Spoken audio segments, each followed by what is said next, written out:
If ever an animal needed the help of a public relations guru, this is it.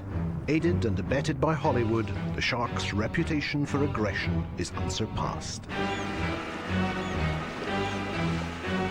But Dr. Sam Gruber and Tim Culver think sharks have had a bad press. And in the warm waters of the Bahamas, they're trying to dispel the half-truths that up till now struck terror into the hearts of anyone dipping their toes in the ocean. No longer are sharks monsters of the deep, says Gruber. They're just misunderstood.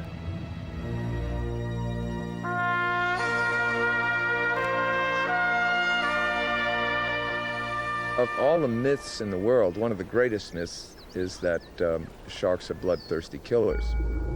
Once you get to know sharks and understand the role that they've played and how many hundreds of millions of years it's taken them to get up to that position, then you understand the magnificence of the creature and realize it's not the death fish from hell, but rather it's a fish that represents the crown of creation in the sea.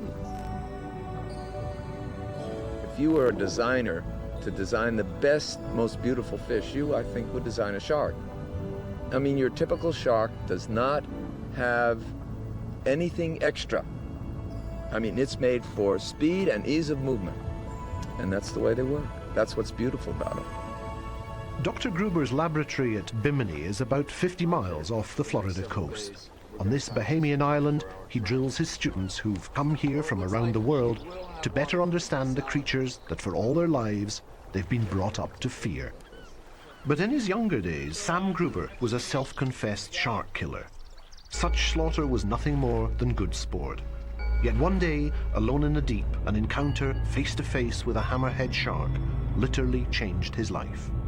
And this animal really put the fear of God and Poseidon and every other god of the sea into me. And it was literally from that moment when I thought I was going to die that I decided to change careers, change universities, move to the University of Miami to pursue a career in marine biology and specifically to study sharks. Normally, I take only biologists and biology students here at the lab, but I got this letter from Canada from Tim Culver, and he wrote me a letter that said he wanted to come here and take some pictures. Primarily when Tim came here, he was taking pictures and fixing boats. Now he's an integral part of the research team.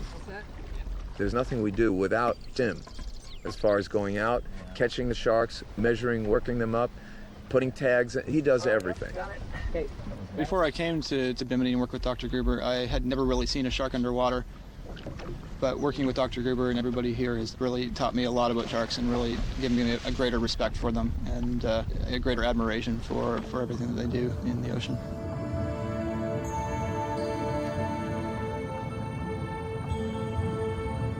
I admire their ability to swim. I mean, that's everything I look at, is the way that they move through the water and the way that they're just meant to be where they are. Now this is where Tim goes to work every day.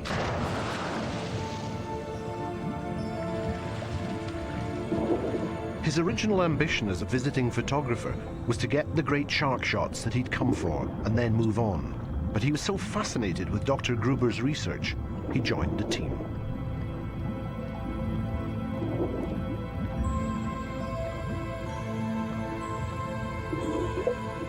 In the watery world of the shark, the ability to hold your breath is one small plus. Tim Culver can now stay down for almost 5 minutes.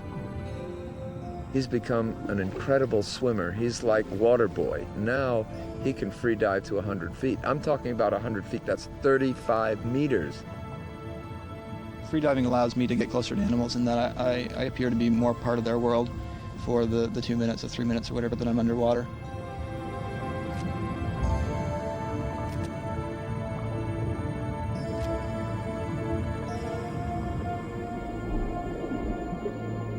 I'm not real sure what goes on inside the head of a shark when it's swimming with me or when I'm close to it. You know, you get the sense that they are looking right at you. They will give you a really close look and maybe do another circle around just to check you out and see what you're doing. Gruber has never had difficulty filling his classes or finding researchers for his program. There's no shortage of graduate students and willing volunteers. All have one thing in common, a fascination so strong that it overcomes their primal fear. What you got, Mara? Got a baby lemon. My research goal is to look at the lifestyle of sharks, using the lemon shark as a generalized model. I want to know things like how often do they eat, what do they eat, what happens with their growth. And we're interested mostly in the body. Just as in a baby clinic, Dr. Gruber starts with the basics. The reason we measure it is because we tag it, and then a year later, if we recapture it, we know how much it's grown. Once our little fellow's been measured, he's put on the scales. Then the world of high technology comes into play. This tiny electronic tag transmits a unique 10-digit code. 410 F56 212. And that was a success. There's no sign of it. And let's see if we get it. And we got it. The electronic tag allows the researchers to identify the animal wherever and whenever it turns up. Okay, let's go with DNA.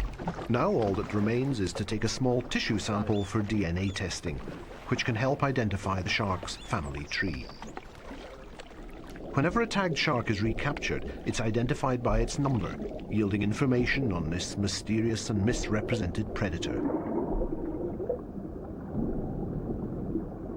The statistics from Dr. Gruber's research, weight, length, and location of capture, are continually being added into a growing database. Sharks beware. Big Brother is watching you.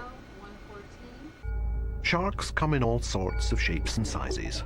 From the biggest fish in the world, the whale shark that gets fat only eating plankton, there's the weirdest, the hammerhead.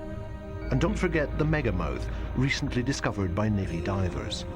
Other shark weirdos keep coming out of the woodwork every year. There's 30 different family types, and we recognize almost 400 different species. You'll be glad to hear only 25 enjoy an occasional feast of human flesh. But we have less to fear from sharks than they have to worry about us. The biggest challenge for sharks today is to get the unbridled slaughter under control. Every year, millions of sharks are butchered for their fins and for cartilage that goes to make a quack potion for arthritis. You don't have to be a brain surgeon or a rocket scientist to know that when you're cutting off the top of the food chain with unknown large effects, year after year after year, that's going to come back and bite you. And I don't mean the shark's going to bite you. I mean the effect of doing that is going to bite you. Finning is probably the most barbaric and bizarre behavior that a fisherman can do. This gorgeous, magnificent creation is hauled up on a boat, it has its fins hacked off, and is thrown back in the water. Now, why do they do this? That fin has no food value at all in terms of protein. They do it for soup. Occasionally, they'll cut the fins off, not kill the shark, and the shark swims away mutilated, and either dies a horrible death or survives for a little while and dies. Take away the top predators, you lose diversity. I like to say that an ocean without sharks is a sick ocean. An ocean with lots of sharks is a healthy ocean. Over millions of years, sharks have evolved as top dog in the ocean ecosystem. As predators at the top of the food chain, they're key players in a finely balanced web of life, where survival of the fittest is more than just a fine-sounding theory. Year in, year out, in the Pacific Ocean, sharks play their part in Darwin's vicious pageant of natural selection. Young albatrosses trying to make their one giant step for survival are unaware of the price of failure.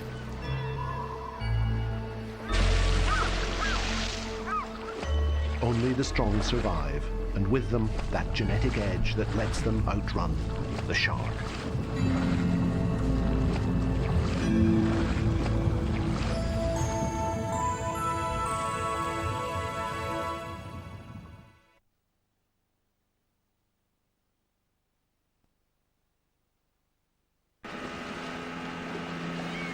In this quest to fully understand the secret life of the shark, most of Dr. Gruber's life is spent on the water.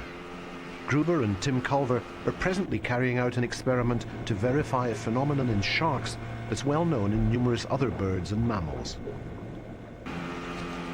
One factor that's totally unknown in sharks is their ability to home. The first thing we attempted to do, take sharks, displace them, then see if they could get back to their home. We take them out to a place that they would never go to, a place they've never been to, far, far away from their home, many kilometers away from their home. So in order to demonstrate a homing mechanism, we catch these baby lemon sharks, then put a transmitter on them.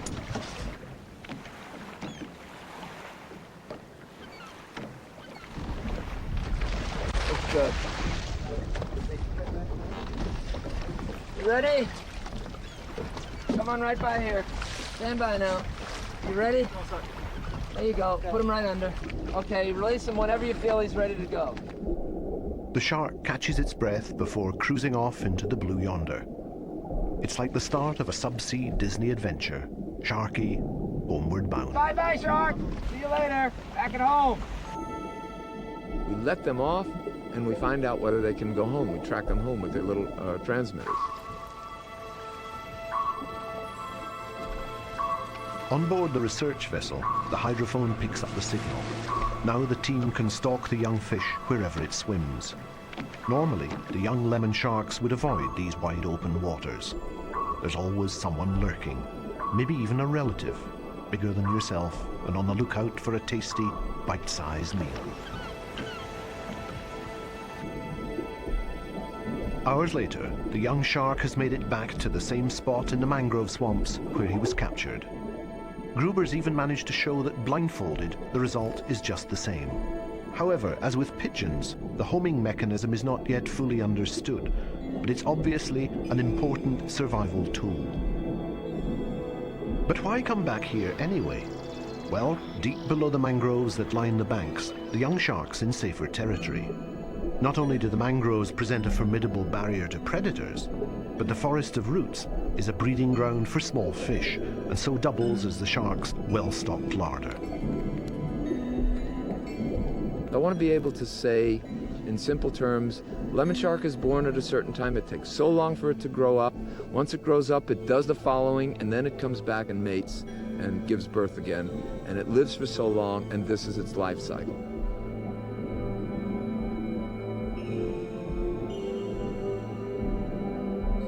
He now knows that the young spend their first 5 or 6 years in the safety of these mangroves, and then head out to deeper waters and vanish from sight. But he's convinced that, like salmon, sharks migrate back to the same spot to have their young. But that's where the similarity ends. These sharks are one of the very few species, other than mammals, who bear their young alive. And like humans, the young pups are born with their umbilical cords attached.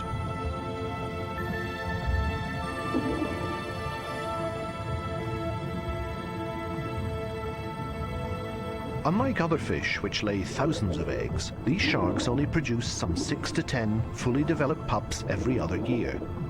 While this is obviously an evolved survival mechanism, the young are still at the mercy of Mother Nature, and only about 1 in 4 will make it to adulthood, and in time return here to the mangroves and complete the life cycle. The role of the mangrove root habitat, both as a safe breeding ground and as a nursery, is crucial to the survival of the lemon shark. Keeping tabs on the 300 or so sharks that were tagged as infants makes for a full-time job for the research team. Despite the animal's implanted transmitters, the little Bahama bank, although shallow, is still a big place to locate a relatively small shark. Hour upon hour they scan the bay, and finally, tenacity pays off. Okay, we got him. We got him. Doc, come back. We have 555. We've got Iago. I repeat, we have 555.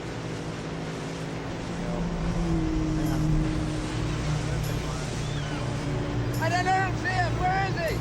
Rather than flee when the boat closes in, the shark's natural aggression makes them turn to attack. Then the nets are ready to wrangle the creatures into submission. Slower!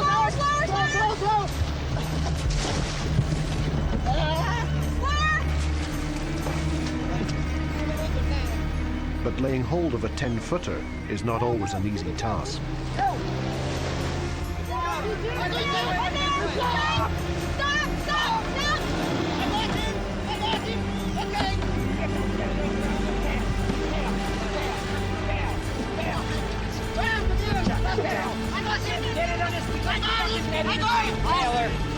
Tailor, not tail rope.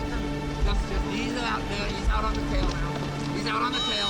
Tailor, not tail rope. Not tail rope. That's right. Not tail rope. That's it. Not tail rope. All right, lift it up, Licky. All right. He's gonna bite us now. He really is unhappy. Get the boat, right? Okay, now. Okay, good job. Good job. Good job.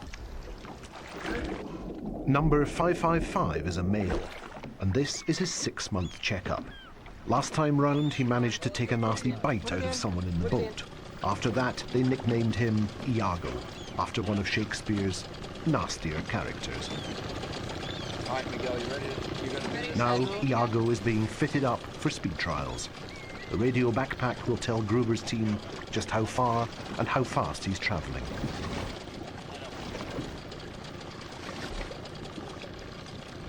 Okay, we're out of here. We gotta release the shark. What follows is the Shark Lab's version of the hunt for Red October. For 24 hours straight, the fish is tracked beneath the waves. His speed and direction, minute by minute, are plotted. Every time he starts and every time he stops, the surveillance team knows there's no escape for the shark they call Iago.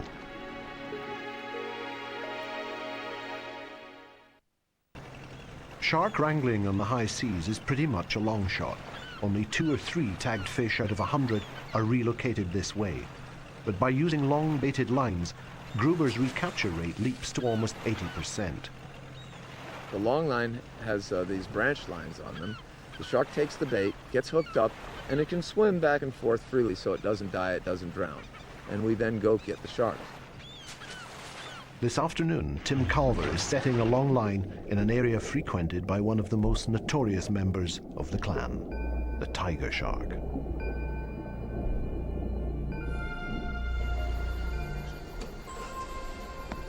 It's 3 in the morning and time to check the lines.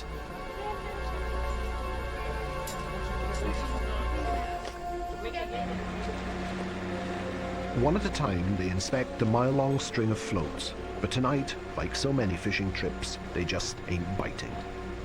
But the following morning, Tim discovers a large tiger shark has taken a bait and is well and truly hooked. However, the fish is in trouble. Many years ago, it must have got itself tangled up in a wire snare and has been carrying it around ever since. Now it's cutting deep into the growing animal's flesh, and unless removed, the shark will soon die. Hey, what do we got, Tim? The end of the tiger shark. It's probably about 2 meters long. It's got some sort of a weird monofilament wrapped all around its torso. It's cutting into the pec fin. It's really kind of bloody and raw.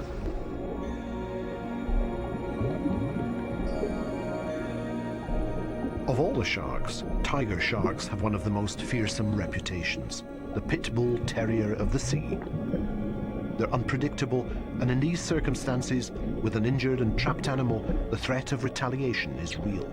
It's time for kid glove treatment.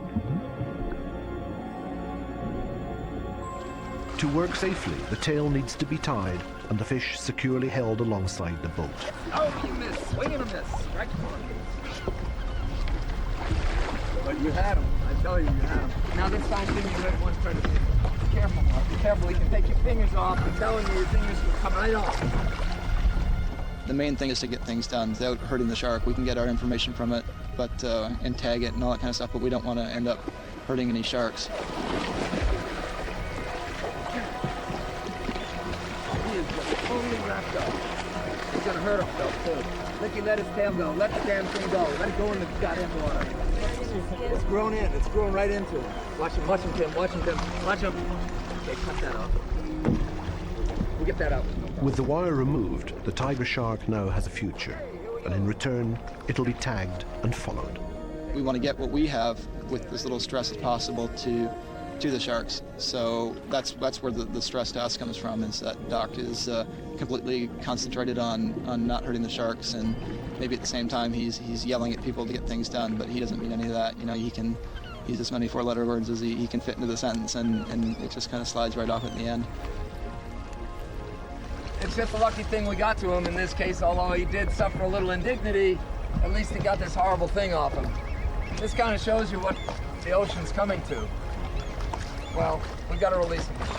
The Shark Lab team has discovered that the safest way to release the sharks is to remove the hook from the animal's mouth first and wait until it settles on the seabed before releasing the rope from the tail.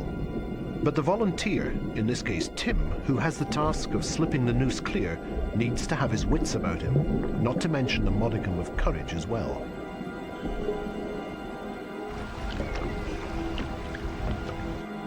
Once the rope is finally freed, Tiger isn't going to hang about, but then neither is Tim.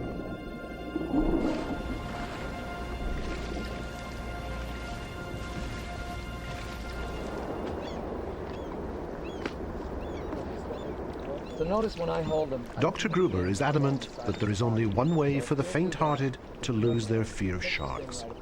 Just cuddle up close and enjoy. Okay, so now you got them. He's all yours. Now you have to hand them to the next person. Gently and gently, that's it. Once the students are accustomed to handling the babies, there's the graduation test, for which cowards need not apply.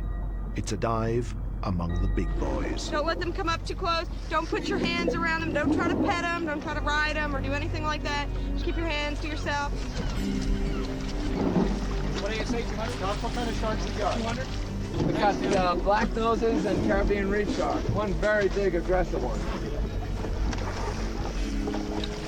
Well, the purpose of the shark dive that we do here with all our students, with indeed everybody that comes, speaks to one of my self-appointed jobs, namely to change the image of the shark from the death fish from hell to what it really is, a magnificent, perfectly adapted creature to the water world.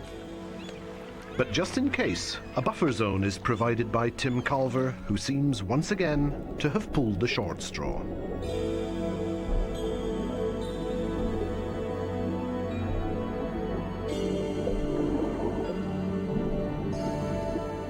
Of course, they're afraid at first, but that fear, I tell them, which they will feel, almost immediately gives way to fascination when they get to see the grace and the beauty of these stripped-down versions of underwater jet fighters. They immediately relate to them. If they somehow separate the fear of the animal from what is actually going on, which they invariably can do, it does not take 5 minutes for them to say, God, that was the most frightening thing I've ever did, but boy, they were really beautiful. Dr. Gruber's enthusiasm is an inspiration for all his students and volunteers who are lucky enough to work for him. I have no idea where Doc's passion comes from. His energy is pretty much endless. I think it's just his love for the sharks. That's just what keeps him going. He's got something he has to do, and he's doing it. You ever hear the statement, be kind to animals, kiss a shark? This is it. Mwah! That's it. That's how much I love this creature.